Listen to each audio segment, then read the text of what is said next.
ఫలితంగా ప్రశాంతత లేకపోవడానికి, ఫలితంగా 10 మందితో నువ్వు ప్రేమగా పలకరించలేకపోవడానికి ప్రధాన కారణం చెప్పమంటావా? ఇక్కడ ఉండవలసినటువంటి దేవుడిని ఎప్పుడో బయటికి గెంటేశావు.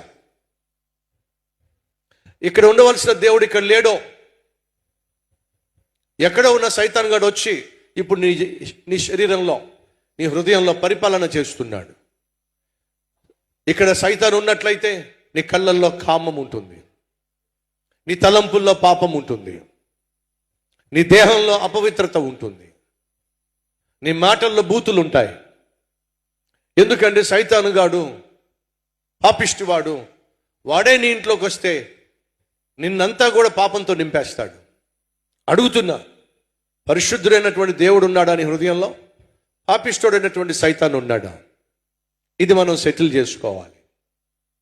ఇది చాలా అవసరం. ఈ నూతన సంవత్సరం మీకు బాగుండాలి అని అంటే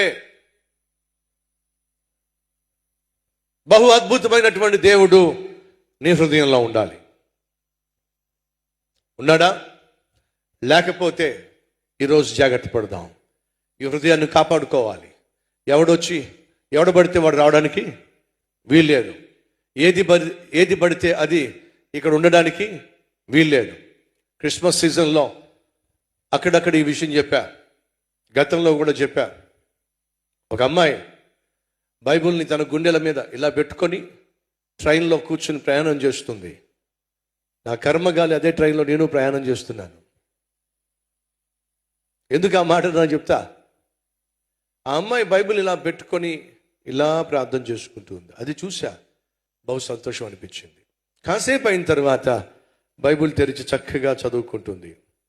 మళ్ళీ కాసేపు అయిన తర్వాత మళ్ళీ బైబిల్ ఇలాగే పెట్టుకొని హత్తుకొని, ఎంత ఆత్మీయురాలు, బైబిల్ని గుండెలకు హత్తుకొని మళ్ళా తీసి చదవడం, మళ్ళా గుండెలు హత్తుకొని, ఎంత ఆత్మీయురాలు అని చెప్పి నేను అలా చూస్తూ ఉండిపోయాను.